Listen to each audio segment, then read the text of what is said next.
questions for this witness? We have some.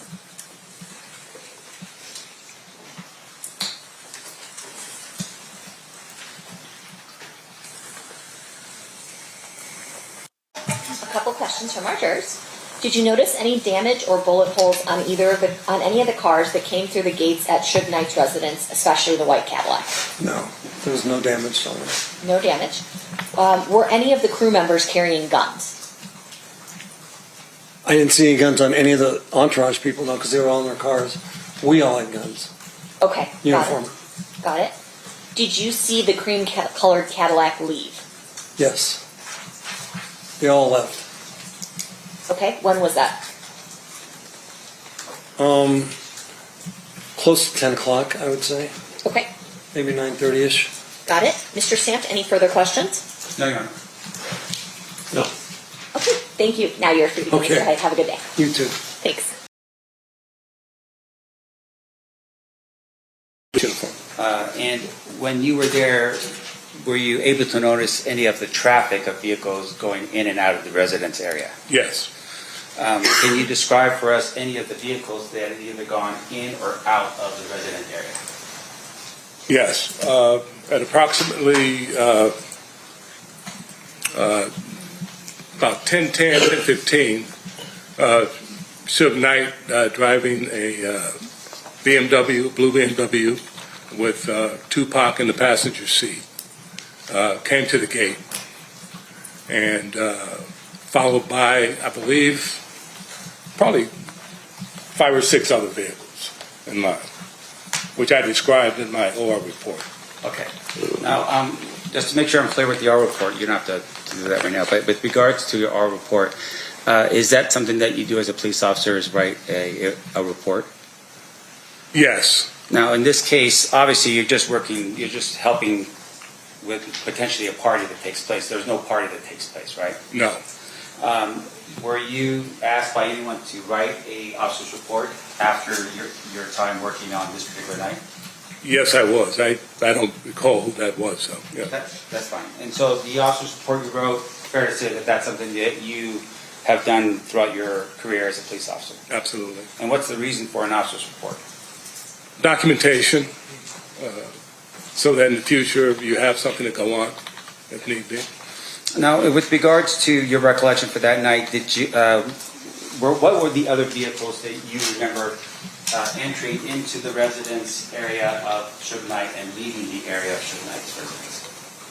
Well, Suge and Tupac were there approximately 30 minutes, and they exited back out, followed by cream-colored Cadillac, compact vehicle that was occupied by 4 females,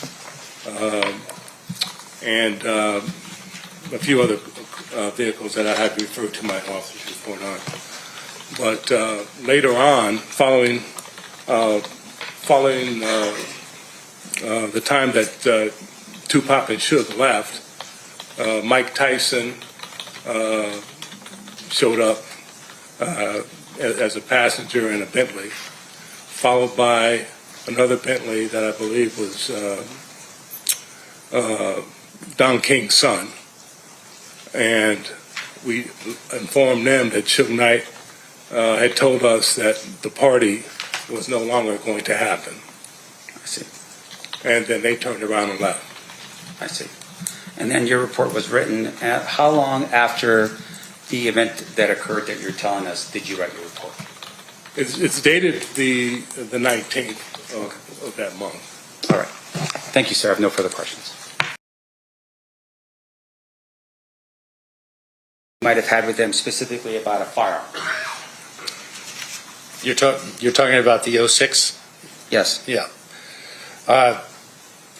I received a phone call from the Los Angeles Sheriff's Department saying that there was a gun recovered by Compton PD in 1998. The yard of 1301 Sloan, which is inside the Compton area. The Compton Crips area, I should say. And they believe that this gun was supposedly buried in the backyard, and it was turned over to the Compton Police Department the Compton Police Department dissolved. And so the Sheriff's Department was starting to run all these guns through ATF and ballistics. And they believed this may be the gun that we were looking for. They were fairly adamant that this was the gun that we were looking for, that was the murder weapon of Tupac. I then made a drive to LA with my sergeant. We picked up the gun. They had it in a evidence box. I signed a receipt to them that they kept. I then drove the gun back to Las Vegas, drove it directly to our ballistics lab, and I turned the gun over to Jim Krylo. I then filled out a request to have that ballistics tested against the gun that was used to kill Tupac. Before I managed to drive back to the office, I received a phone call and they told me it was not the gun. I told him that he wanted me to come back and impound it and put it into our evidence vault. I told him I'd come back in the morning and I would pick up the gun and I would take it back to LA because it may be of interest to LA in another crime. Okay. And outside of that particular incident, were there any other instances where you found what potentially could be the gun in this situation and had it tested? Myself, no, but there were thousands of guns that were tested. And as far as you know, as the responsible detective at that time, were any of those thousands of guns come back with a hit or match to the spent cartridge casings that we found in the scene? No. Now, in addition to that, at some point in the future, you travel to California again to conduct an interview. Yes, sir. That would have been in 2009. Correct. Okay. Can you tell us a little bit about who was there in that interview? Sure.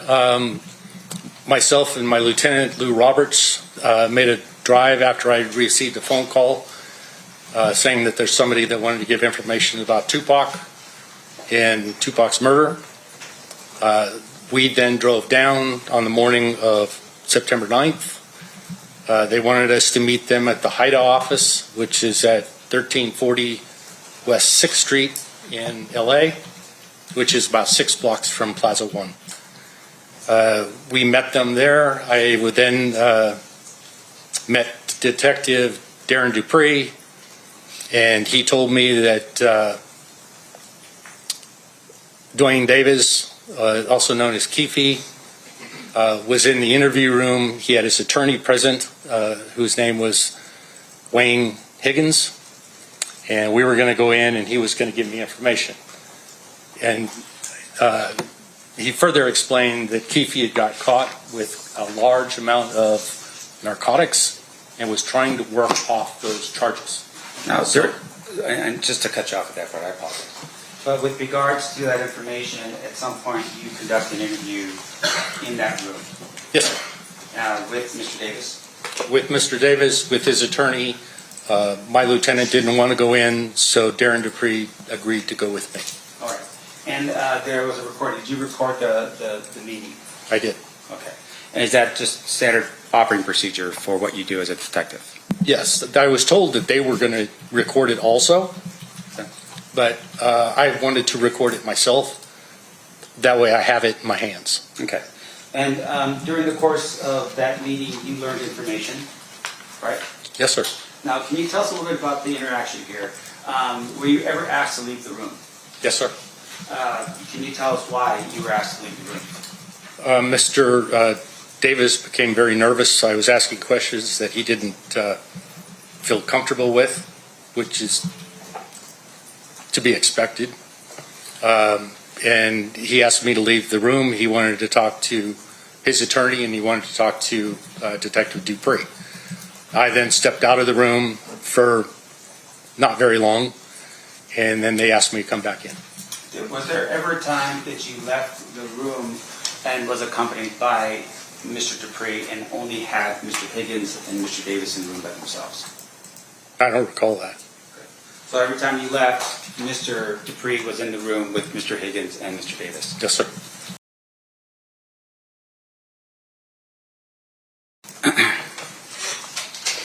Now, at some point, you were able to learn some information. From Mr. Davis? Yes. Yes, sir. When you came back, did you corroborate any of the information? I tried. Okay, and what did you do? What efforts did you make? During the interview, Mr. Davis indicated first that Orlando Anderson, or Baby Lane, had been beat up at the MGM, which we all had video of. I think everybody on the planet has seen this video. He was complaining that his arm was either broken or out of socket. He first told me that they had gone back to California and had gone to the hospital in California. But he said they went to the hospital on Maryland Parkway, and the hospital on Maryland Parkway is Sunrise, and that he had gotten a sling for his arm. So I filled out a subpoena, and I wanted to know if Orlando had signed in, was examined in any fashion. And now we're talking,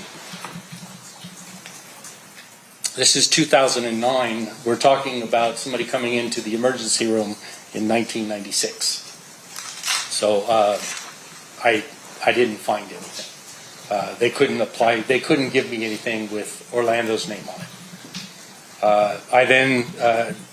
We were looking into, there was a rented Cadillac, rented in Compton, by a friend of the gang.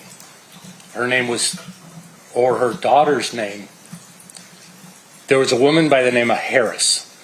And first name could have been Teresa, could have been Tessa. And again, we're talking multiple years later. But I called down trying to locate a Cadillac that was rented in 1996. They said it was a friend of the gang. So it's very possible that there was no paperwork on it. But we're going to try. I called multiple rent-a-car places because he couldn't remember which rent-a-car place it was. I never found anything connected to that date or those dates around that for a four-door white Cadillac of any kind.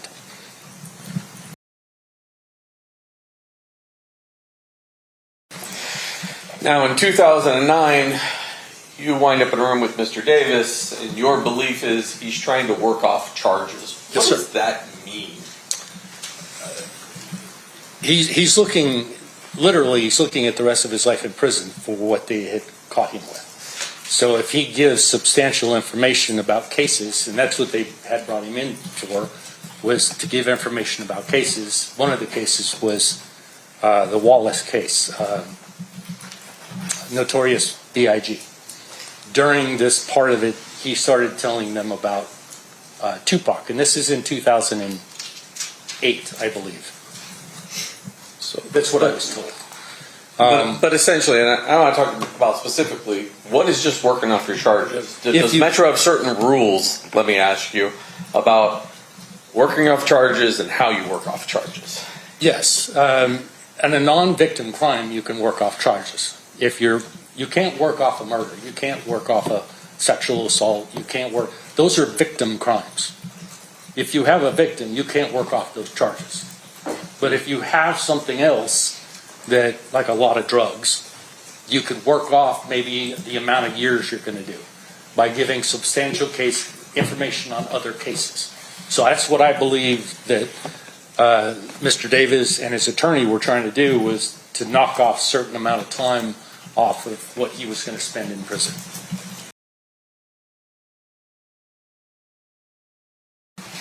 And you know, or at least you believe, you'd agree with me, that Mr. Davis was a suspect in your homicide, not a witness. Yes, sir.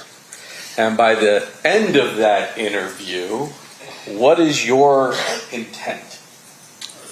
My intent was to drive back to Las Vegas, type up a warrant for an arrest, clear it with the district attorney, and have Mr. Davis arrested for murder.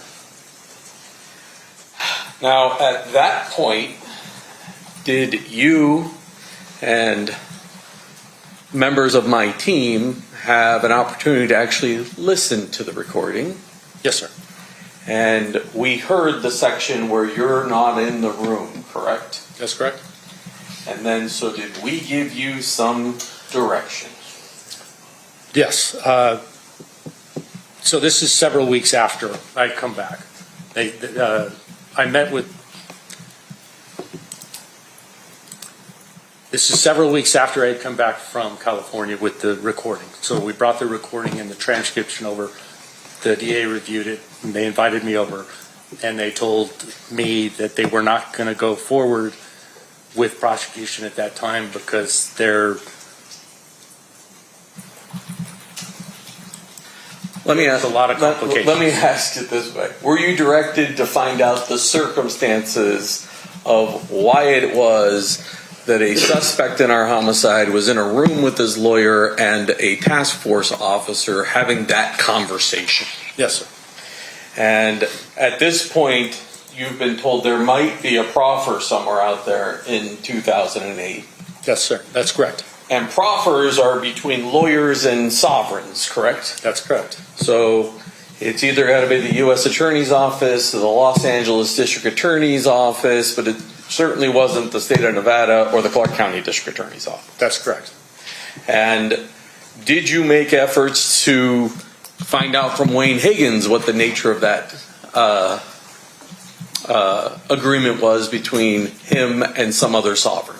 Yes, Mr. Higgins as well as others. Yes, And you would agree with me that Mr. Higgins wouldn't return our calls. that's correct. Did you attempt to contact U.S. Attorney Seawright? Yes, And you would agree with me, Mr. U.S. Attorney Seawright, at least at that time, would not return our calls. correct. Would not speak to me. And by the time, well, let me ask you this. Based upon that situation, did you get directed to reach out to Darren Dupree to see if we could get leverage on the driver, Terrence Brown? Yes, I did reach out to Detective Dupree, and he, Clarence Brown is a gangster. I asked him if he gets arrested for whatever reason to give me a call, and I want to come down and talk to him. Yeah. And ultimately, that never happens. You never get a phone call saying, hey, we got Bubble Up in custody. Come down here. Let's interview Bubble Up.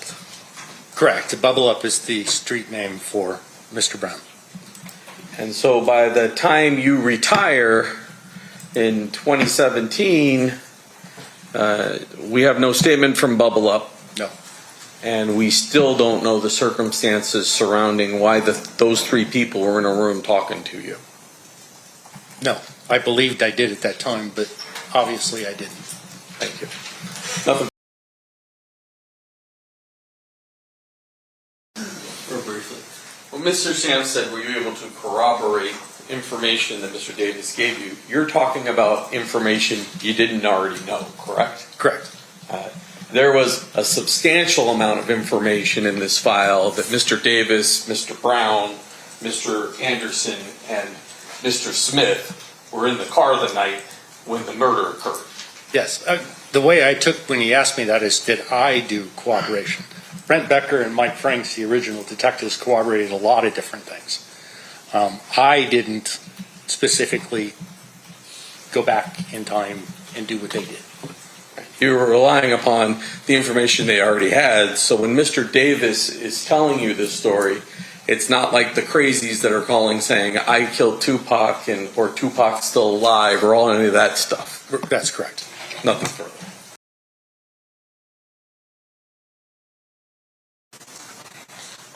Were you able to interview everyone who occupied the cream or white Cadillac? Or is alleged? No. I tried to talk to Big Dre, DeAndre Smith. He died that same year. Orlando died in 1998 in a shootout at a car wash.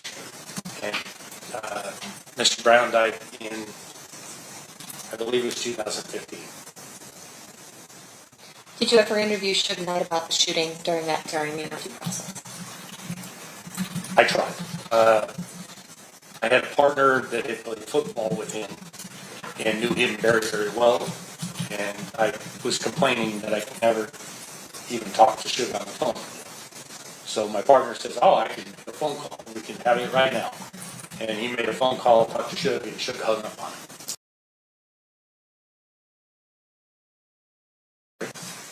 Were you able to verify and confirm Mr. Davis was actually in the white Cadillac the night of Tupac's murder? Yes, that's the question. Sorry, the handwriting. Can you read it again? Yeah. Were you able to verify and confirm Mr. Davis was actually in the white Cadillac the night of Tupac's murder?